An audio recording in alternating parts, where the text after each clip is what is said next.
வணக்கம் நண்பர்களே.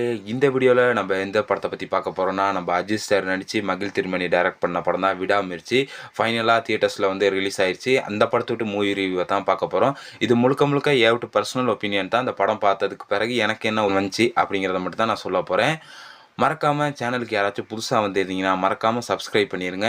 மற்றபடி மூவி கண்டென்ட்ஸ், சினிமா தகவலான எல்லாமே இந்த சேனலில் வந்துக்கிட்டு இருக்கும். வீடியோவை முழுசாக பாருங்கள். வாங்க வீடியோக்குள்ளே போகலாம்.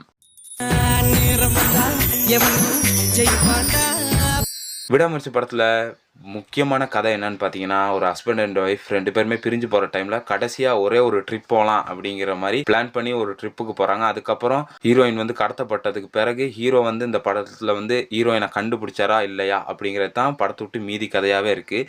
இது பிரேக் டவுன் படத்தை விட்டு கதை அப்படின்னு எல்லாருமே சொல்லிக்கிருந்தாங்க. இது ரீமேக்காகவும் இருக்கலாம் அப்படின்னு சொல்லியிருந்தாங்க. அதே மாதிரி தான் இந்த படமும் இருந்துச்சு. ஆனால் பிரேக் டவுன் பார்க்கல. ஆனாலும் இப்போ நம்ம யோசிக்கிற அளவுக்கு ப்ரெடிக்டபிளாகவும் 2-3 சீன்லாம் இருந்தாலும் உண்மையாலும் கொஞ்சம் ஸ்லோ அப்படிங்கிறது விடாமுயற்சி படத்தில் அதிகமாகவே இருக்குது. ஸ்டாப்லாம் கொஞ்சம் பெரிதளவும் ஸ்லோவாக தான் இருக்கும். ஏன்னா ஃப்ளாஷ்பேக் போர்ஷன் காட்டி முக்கியமாக அந்த ரோட் ட்ரிப் போகிறப்ப ஃபுல் ரோட் ட்ரிப்பாகவே மட்டும்தான் அந்த படம் இருக்கும்.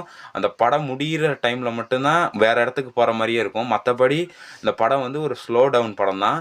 இருந்தாலும் ஸ்லோ டவுன் படம் பிடிச்சவங்க இந்த படத்தை கண்டிப்பாக பார்க்கலாம்.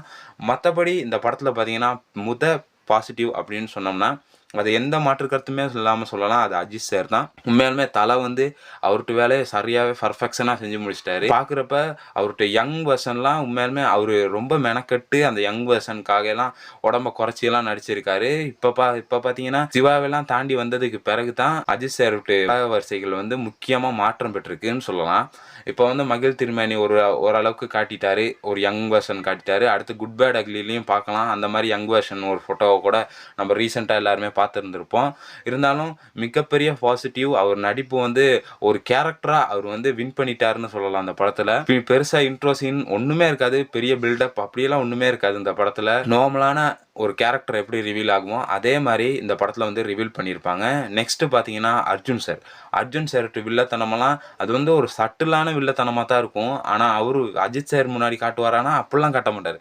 ஒரு சும்மா ஒரு நார்மல் பீப்புள் எப்படி இருப்பாங்களோ அதே மாதிரி தான் இருப்பார். ஆனால் அவர்கிட்ட வில்லத்தனமெல்லாம் அவர் செயல்லே காட்டிடுவாங்க. இருந்தாலும் அவர்கிட்ட பர்ஃபெக்ஷனான நடிப்பையும் அதில் காட்டிட்டாரு. அடுத்து பார்த்தீங்கன்னா த்ரிஷாவும் அஜித்தும் எப்படி நல்ல பேர் அப்படிங்கிறது எல்லாத்துக்குமே தெரிஞ்சிருக்கும். இது அஜித் சாரும் த்ரிஷாவும் நடிக்கிற 3வது படம். அடுத்து குட் பேட் அக்லிலையும் இருக்காங்க அப்படின்னு கேள்விப்பட்டோம். இருந்தாலும் இந்த படத்தில் பார்த்தீங்கன்னா அவங்க 2 பேரும் நல்ல பேராக இருந்தாலும் விலகி போகிற மாதிரி இருக்கனால நமக்கு ஒட்டவே மாட்டிக்கிறாங்க 2 பேருமே. அவங்களும் அவங்கள்ட்ட கேரக்டரை சரியாக செஞ்சுருக்காங்க.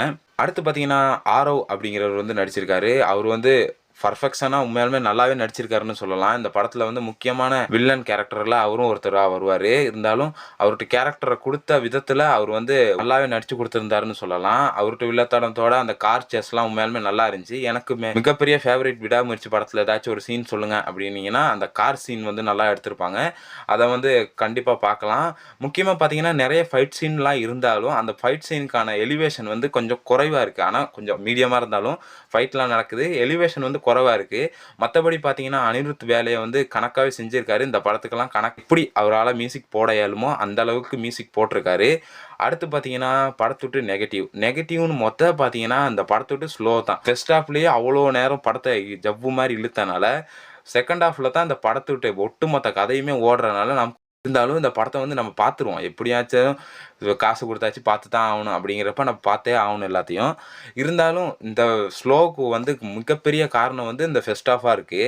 செகண்ட் ஹாஃப் பார்த்தீங்கன்னா அதுக்கு அப்படியே ஆப்போசிட்டாக அந்த படத்தில் ஃபைட்டு அப்புறம் அந்த கண்டுபிடிக்கிறது முக்கியமாக அந்த சேசிங்லாம் உண்மையாலுமே நல்லாயிருக்கும். மற்றபடி இந்த ஸ்லோ முக்கியமாக ஒரு மைனஸாகவே இருக்கும். இந்த படத்தில் பார்த்தீங்கன்னா அர்ஜுன் மற்ற இன்னொரு ஹீரோயின் வருவாங்கள்ல அவங்களும் ரொம்ப குறைவாக அவங்கள வேஸ்ட் பண்ணிட்டாங்களோ அப்படிங்கிற மாதிரி தான் இருக்கும். ஏன்னா அந்த கேரக்டர்லாம் மிக ஐப்பில் காட்டிட்டு டக்குன்னு அப்படியே ஸ்லோ பண்ணி அந்த கேரக்டரை வேஸ்ட் பண்ணியிருப்பாங்க. அது இன்னொரு மைனஸாக எனக்கு தோணுச்சு. அடுத்து பார்த்தீங்கன்னா இந்த படத்தை வெளிநாட்டில் எடுக்கிறனால பாதி கேரக்டர்ஸ் அவங்க மொழியில மட்டும் தான் பேசுறாங்க. ஏன்னா தமிழ் மொழிக்கு வந்து சப்டைட்டில் மட்டும் தான் குடுக்குறாங்க. ஏன்னா அஜித் சாரும் அதே மொழியில தான் பேசுவாரு. அர்ஜுன் சாரும் அதே மொழியில தான் பேசுவாரு. அங்க வர போலீஸும் அதே மொழியில தான் பேசுவாங்க. அந்த மக்களும் அதே இதில தான் பேசுவாங்க. ஏதாச்சும் ஒரு தமிழ் டப் பண்ணியிருக்கலாம். இருந்தாலும் ஒரு வெளிநாட்டு படம் பார்க்குற ஃபீல் வந்து ஓவராவே வந்துருச்சுன்னு சொல்லலாம். ஒரு தமிழ் படத்துக்கு வந்து ஓவரா மத்த மொழிகள் வந்து பயன்படுத்தி இந்த படம் தான் படமா இருக்கும். ஏன்னா நல்ல அட்டெம்ப்ட் பண்ணி இந்த படம் வந்து வேஸ்ட்டா போயிருச்சு. அடுத்து பார்த்தீங்கன்னா, இந்த படத்த விட்டு கதைய பார்த்தீங்கன்னா, கதை வந்து ஒரு சிம்பிள் கதை தான். இந்த கதைய வந்து 2 1/2 மணி நேரம் எடுக்கணுமா? அப்படிங்கிறது வந்து ஒரு கேள்விக்குறியா இருக்கும். இருந்தாலும் அந்த படம் வந்து வந்திருக்கு. இருந்தாலும் அந்த கதை அப்படிங்கிறது வந்து மிகப்பெரிய மைனஸா தான் எனக்கு தோணுது. நான் விடாமுயற்சி குடுக்குற ரேட்டிங் 6.8 தான். ஏன்னா, ஒரு நல்ல கதைய வந்து நல்ல ஹாலிவுட் ஸ்டாண்டர்டுக்கு படத்த எடுத்துட்டு, அதில வந்து ஸ்க்ரீன் பிளேவையும், ஸ்டோரியும் கொஞ்சம் வீக் பண்ணனால தான் இந்த படம் வந்து கொஞ்சம் ஆவரேஜுக்கே போயிருச்சு. இருந்தாலும் இந்த படம் வந்து வசூல்ல வந்து ஒரு சூப்பர் ஹிட் கேட்டகரிக்கே அந்த படம் வந்துரும். இருந்தாலும் இந்த படம் எத்தன பேர் பார்த்தீங்க? எத்தன பேத்துக்கு நல்லா இருந்துச்சு? எத்தன பேத்துக்கு நல்லா இல்ல? அப்படிங்கிற ஒப்பீனியனையும் கமெண்ட்ல சொல்லிட்டு, லைக் பண்ணிட்டு, நம்ம சேனல சப்ஸ்கிரைப் பண்ணிட்டு போயிருங்க. மத்தபடி விடாமுயற்சி படம் பார்க்கலாமா? வேணாமா? அப்படின்லாம் நீங்க கேட்டீங்கன்னா, உண்மையாலுமே இந்த படம் பார்க்கலாம். நல்ல படம் தான். ரீவாச்சபிள் வந்து இந்த படத்துக்கு இருக்கு. ஏன்னா, ஒரே ஒரு மைனஸ் தான் ஸ்லோ அப்படிங்கிறது மட்டும் தான் இருக்கு. நான் உங்கள அடுத்த வீடியோவில் சந்திக்கிறேன். நன்றி, வணக்கம்.